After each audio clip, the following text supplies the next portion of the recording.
Halo semuanya, selamat datang di channel Hobi Film. Di video kali ini, Mimin mau membahas alur cerita series yang berjudul Tomorrow. Drama ini berkisah mengenai dua malaikat maut dan satu manusia biasa yang bertugas untuk menyelamatkan orang-orang dari aksi bunuh diri. Oke, langsung saja kita ke alur ceritanya.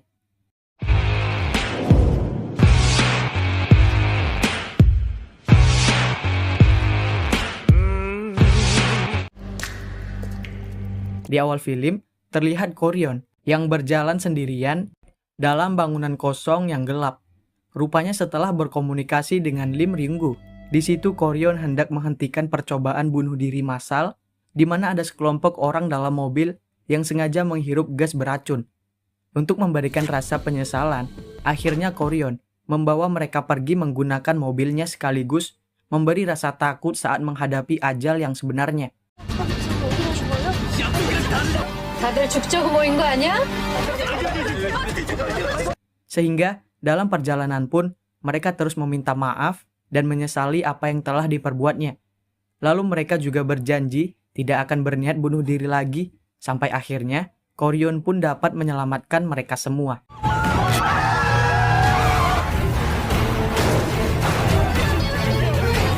집 가서 사과하고 싶어요. 제발 살려주세요. Choi Jun-woong yang sedang mengikuti interview kerja awalnya sangat percaya diri dia akan lolos dari tesnya. Namun kenyataannya ia harus menelan pil pahit setelah dinyatakan tidak lolos lagi. Padahal ini interview kerja yang kesekian kalinya. Di malam hari, Jun yang sedang berjalan di jembatan tiba-tiba melihat seorang tunawisma yang hendak melompat ke sungai. Awalnya Jun ingin mengabaikannya karena tidak ingin menambah masalah. Namun akhirnya dia tetap menolong ajusi tersebut. Di saat yang sama, Jun didatangi oleh Koryon dan Lim yang memang sedang bertugas untuk menyelamatkan tunawisma yang akan bunuh diri ini.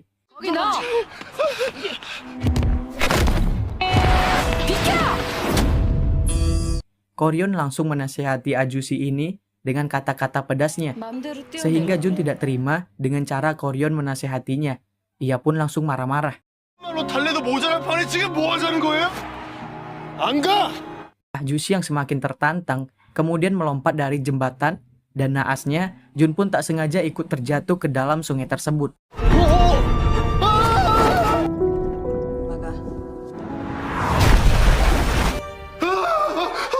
Jun yang berhasil diselamatkan kini terbaring koma di rumah sakit, sedangkan arwahnya keluar dari tubuh. Koryon yang telah menunggunya di depan pintu langsung memperkenalkan diri sebagai malaikat maut dari Jumaedung, sehingga membuat Jun terkejut dan mengira bahwa dirinya akan segera mati. 아니야. 우리 책임이야. Namun Koryon langsung mengatakan bahwa Jun tidak akan mati, melainkan hanya koma dan akan bangun dalam waktu 3 tahun. Sedangkan ajusi itu berhasil diselamatkan. Jun bertanya mengenai alasannya, kenapa bisa sampai koma. Kemudian dia diajak Koryon untuk menemui kaisar di perusahaan gaibnya yang bernama Jumaedung. Karena masalah ini sedang diurus oleh perusahaan. Dalam prosesnya, Jun diberikan tubuh baru oleh Ko, sehingga kini dia termasuk separuh arwah dan separuh manusia. 옷은 그거 입고? Koryon dan Jun akhirnya pergi ke sebuah tempat yang terlihat seperti kantor kecil. Namun ternyata setelah masuk ke dalamnya, ruangan tersebut menyimpan misteri yang membawa mereka menuju dunia lain yang bernama Jumaedung.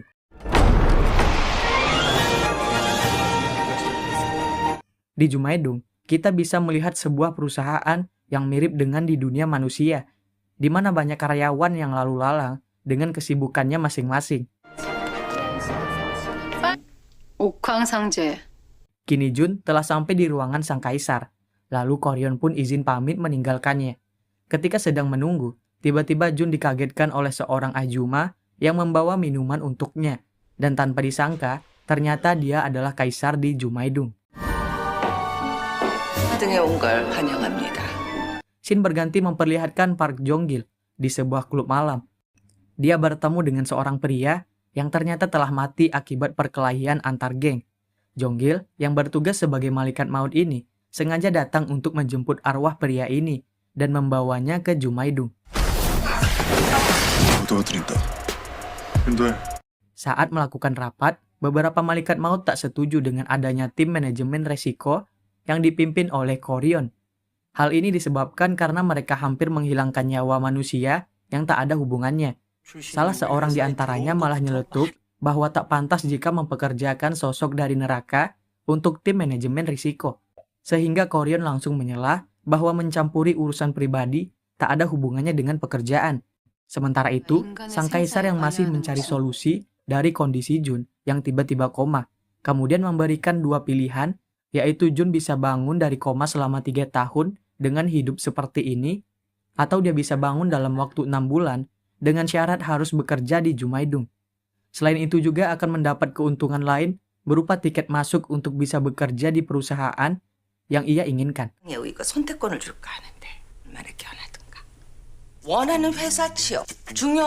Awalnya Jun menolak dan menganggap bahwa dirinya sedang bermimpi. Namun setelah melihat ibunya yang sedih saat merawatnya di rumah sakit, Jun pun langsung menyetujuinya. 안 할래요. 뭐? 꿈이다. 엄마? 역시 꿈이지. 왜 안 움직여? 가자 한다고! Sang kaisar yang menghadiri rapat dengan para malaikat maut kini menjelaskan bahwa Jumaidung akan bangkrut jika negaranya memiliki peringkat tertinggi dalam angka bunuh diri dan kelahiran terendah di dunia.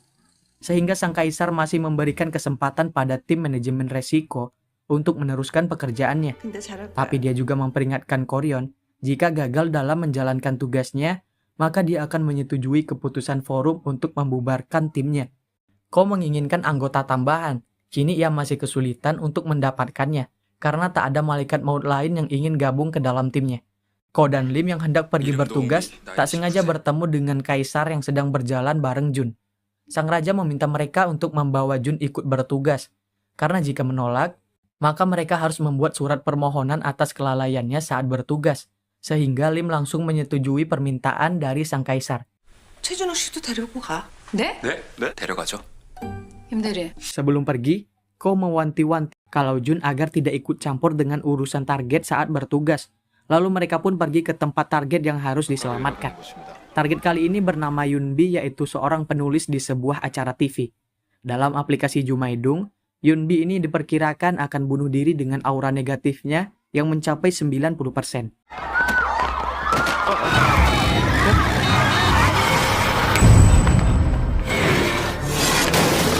Untuk mengetahui masalah yang dialami Yunbi hingga berencana bunuh diri, kemudian mereka menyamar sebagai produser TV yang akan merekam wawancara Kim Ye-won sebagai penulis webtoon Boksun yang bertema mengenai perundungan di sekolah.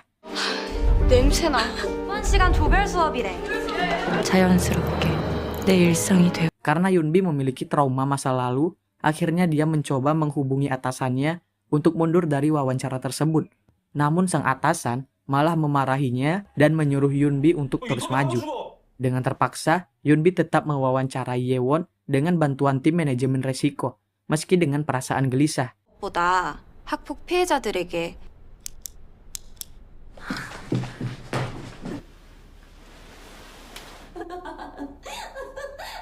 Usai wawancara, Jun merasakan ada yang aneh dari sikap Yunbi dan Ye-won, yang ternyata Koryon pun merasakan hal yang sama, 임비 김혜원. sehingga memerintahkan Lim untuk meminta izin dan meminjam kunci ingatan ke Jumaidung.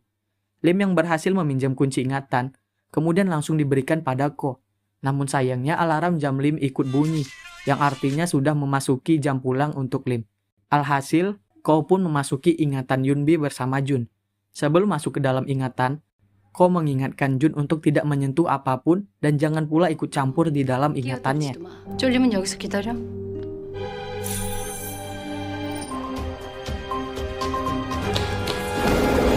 Dan setelah masuk ke dalam ingatannya, mereka melihat segala kesedihan dan penderitaan Yunbi di masa lalu. Namun tiba-tiba terlihat kaca ingatannya mulai retak, sehingga mereka langsung masuk ke pintu ingatan lainnya.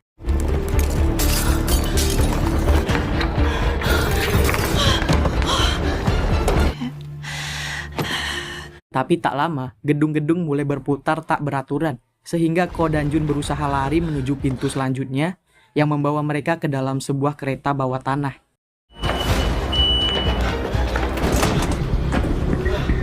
Mereka melihat Yunbi yang tertawa sambil menonton sebuah video komedi di mana sebelumnya mereka tidak pernah melihat Yunbi tersenyum. Perlahan, kondisi makin aneh dengan kehancuran setiap gerbongnya, sehingga Ko dan Jun berusaha untuk membuka pintu selanjutnya. Akankah mereka berhasil keluar dari sana?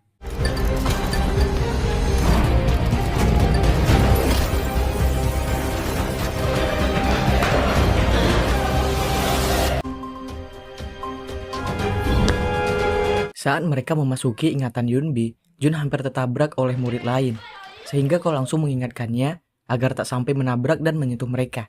Karena jika mereka menyadari kehadirannya, maka Ko dan Jun akan terjebak di ingatan Yunbi selamanya. Dari sinilah awal mula perundungan terjadi. Yewon yang sedang kesal karena memiliki masalah dengan pacarnya, kemudian mendengar Yunbi yang tertawa bersama sahabatnya. Yunbi yang sedang membahas sebuah film komedi yang ditontonnya semalam, malah dikira menertawakan Yewon saat ini. 저번 주 실제로 보면 얼마나 웃길까? 웃기냐고. Sehingga Yunbi langsung jadi korban perundungannya Yewon, baik secara verbal maupun fisik. Dan hal yang membuatnya trauma hingga dewasa ialah ketika mendengar suara cetrekan pena, di mana Yewon memperingatkan Yunbi jika mendengar suara pena, maka Yunbi harus segera tertawa apapun kondisinya. 오, 야, 웃어. 이 소리 들으면 무조건. 뭐 은비는 좋은가 보네. Dari hari ke hari Yunbi terus mendapatkan perundungan. Bahkan dia sampai bersimpuh meminta maaf pada Yewon agar tidak melibatkan sahabatnya menjadi korban. 네가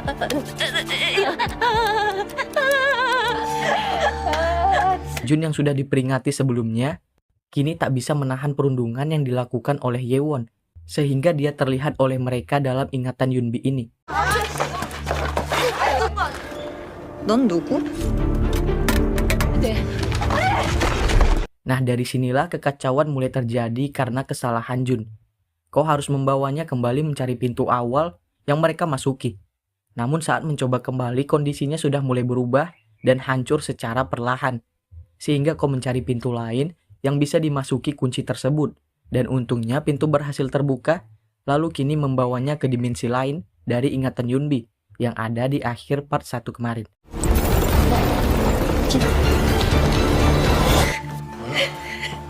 Terlihat saja ingatan Yunbi mulai hancur lagi. Akhirnya Ko memasuki pintu lain yang membawanya ke ingatan Yunbi saat berada di kamar. Karena keadaan terus memburuk, Ko dan Jun pun terus berlari mencari pintu selanjutnya, hingga membawanya ke ingatan kereta bawah tanah.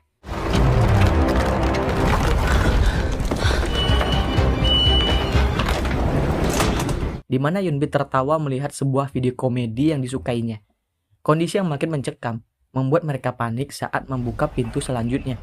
Tapi pada akhirnya mereka berhasil keluar dari ingatan Yunbi.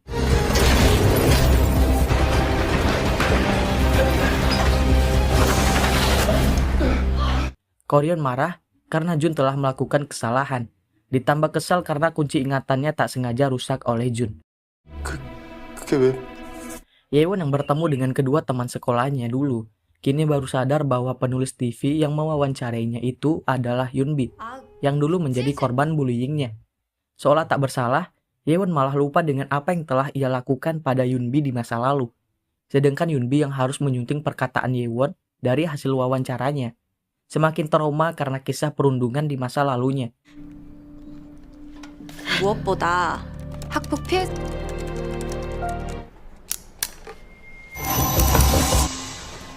Selesai wawancara, Koryon melihat aplikasi Jumaedung lagi yang memperlihatkan energi negatif Yunbi naik jadi 92%. Sehingga kemungkinannya melakukan bunuh diri semakin tinggi.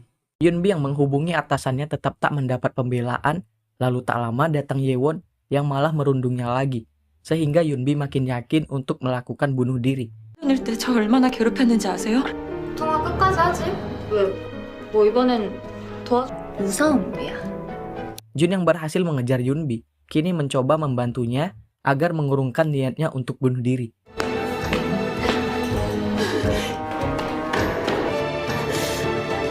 Namun Yunbi tak mau mendengarnya dan saat membuka pintu, Koryon dan Lim sudah bersiap dari luar. Seperti biasa, Ko yang memang pedas dalam setiap perkataannya untuk setiap target yang hendak bunuh diri, kini kembali dimarahi oleh Jun. 옥상에서 떨어져 죽는 거니? 그래 그럼 죽어. Namun Lim diperintahkan untuk membawa Jun pergi. Lim yang sudah percaya pada Ko kemudian menyuruh Jun untuk mengikuti perintahnya. Tapi dia malah pergi meninggalkannya. 그래서 네가 죽으면 다 끝나가려고 노력을 해. 의지도 없지. Yunbi yang siap terjun kini terus berdebat dengan Ko yang menurutnya tidak mengetahui beban hidupnya selama ini. Bahkan Yunbi pun tidak bisa tertawa saking traumanya mendapatkan perundungan. Sambil menangis, Yunbi mengatakan bahwa dirinya masih ingin hidup dan tidak mau mati dengan keadaan seperti ini. 뭐가 어쩌라고! 웃는 거조차 상처여서. 그래서 죽으면 다 끝. Namun setelah Yunbi mengetahui bahwa Koryon merupakan malaikat maut, tiba-tiba dia hilang keseimbangan sehingga membuatnya terjatuh dari gedung. 뭐야, 당신? 저승사자.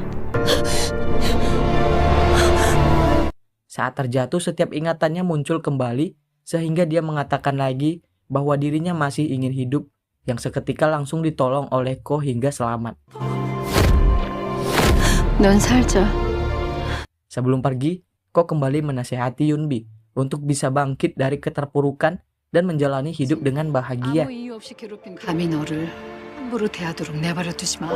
Lim yang melihat aplikasi energi negatif Yunbi masih di angka 50 ini, masih takut jika timnya akan dibubarkan.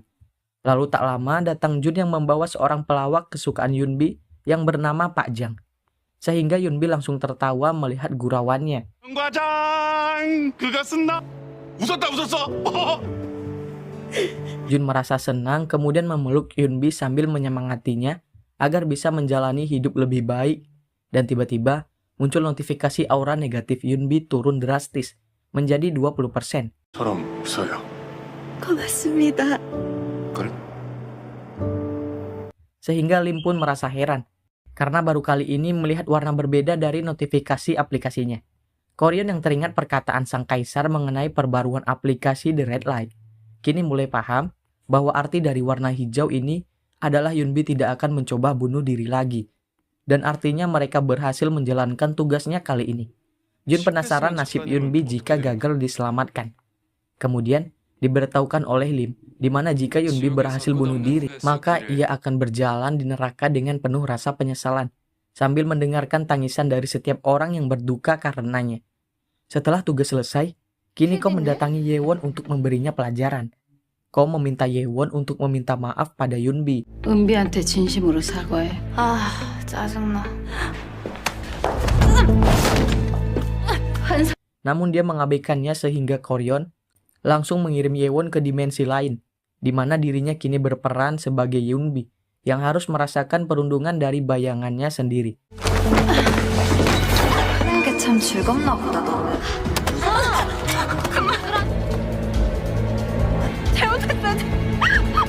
Yewon yang merasa ketakutan akhirnya meminta maaf pada Ko.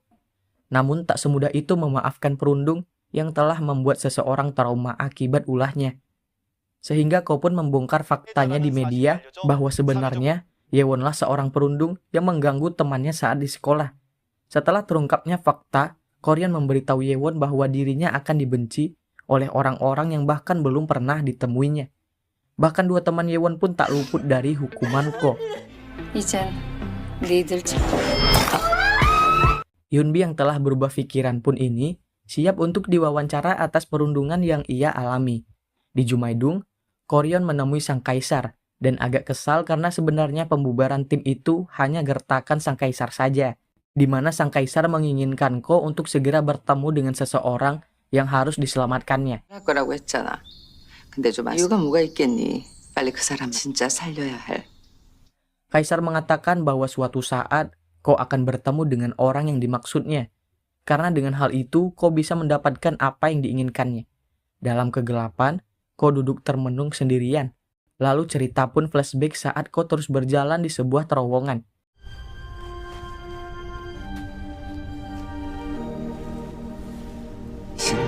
앞으로 주마등에서 일. Koryon didatangi oleh sang kaisar, kemudian ditawarkan kesepakatan dengan syarat harus bekerja di Jumaidung untuk menyelamatkan setiap orang yang akan bunuh diri. Jadi sebenarnya yang mengadakan tim manajemen resiko ini bukanlah kemauan Ko, melainkan permintaan langsung dari kaisar.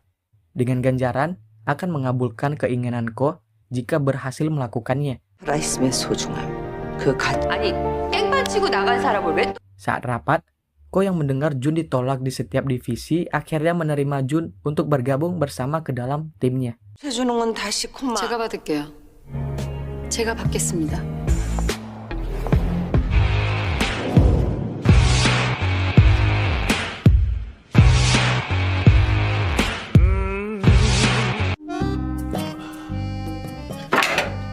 뒤에 있으면 좀만 주실래요? 도움이 필요. 엉덩이에 붙이든가 왜 이래 이거?